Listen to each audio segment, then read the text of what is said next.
Привет всем! Вы на канале Build Your Life и вы смотрите новости из мира сантехники за октябрь 2021 года. Он, как всегда, будет насыщен как новостями глобального масштаба, так и новинками от разных компаний. Например, я расскажу о энергетическом кризисе в Китае, очередном росте сырья на европейском рынке и выставках в Турции и Китае. А также расскажу о новостях и новинках продукции от разных компаний, таких как Hansgrohe, Villa, Ferroli. Поддерживайте мою работу лайками, а также подпиской на мой канал.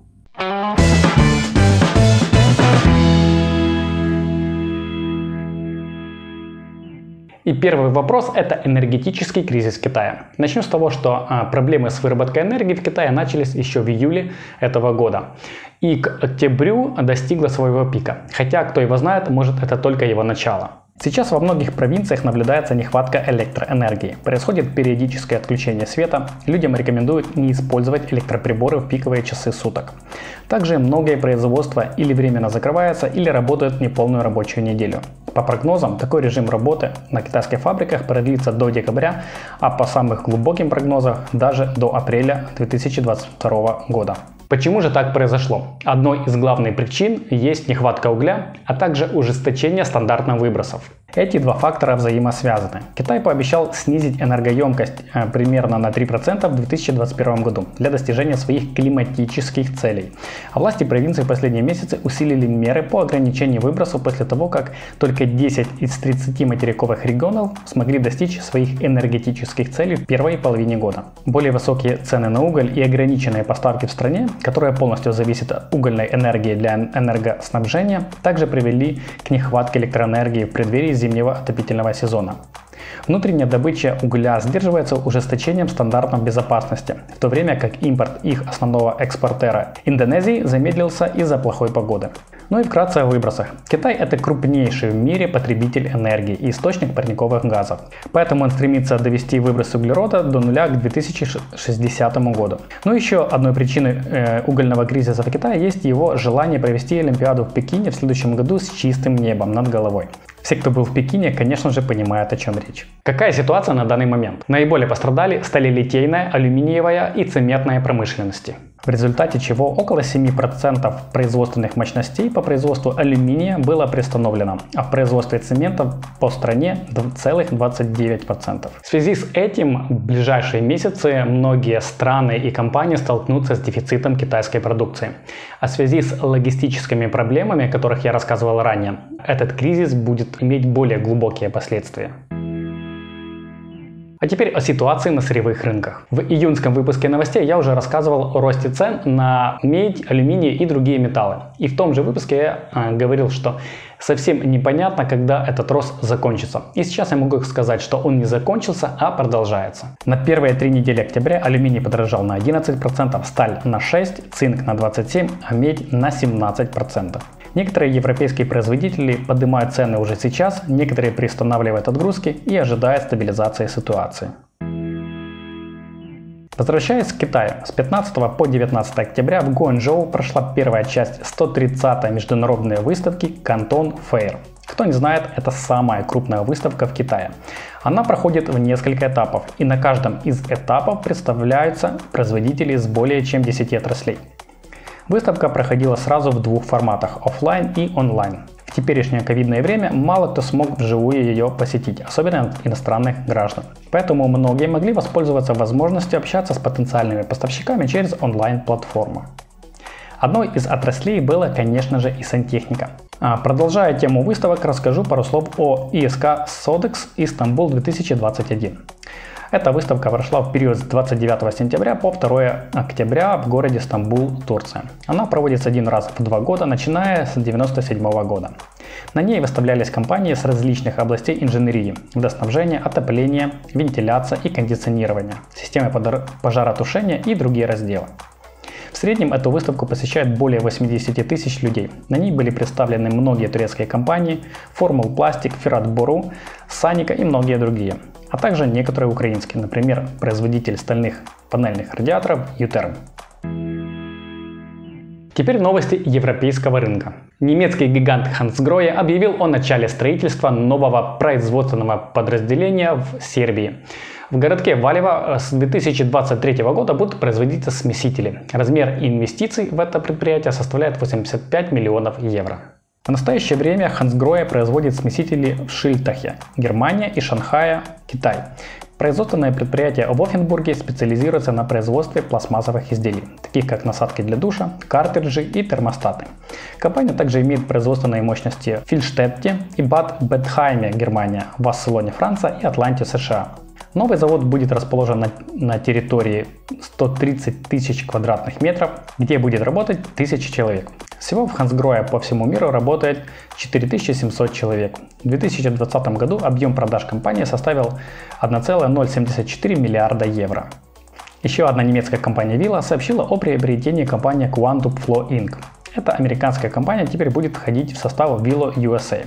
Quantum Flow специализируется на системах повышения давления и интеллектуальных насосных системах. Этой сделкой Villa закрепила свои позиции на рынке США, а также в мире. В некоторых выпусках я уже говорил о подобных сделках других больших европейских компаний. И как мы видим, что во времена кризиса большие компании стают еще больше. Очень популярным среди европейских компаний, особенно итальянских, в последнее время стало открытие учебных центров. В прошлом году это сделала компания RBM, в этом году RM. И вот в прошлом месяце это сделала другая итальянская компания, производитель котельного оборудования Ferroli. Она открыла свою академию.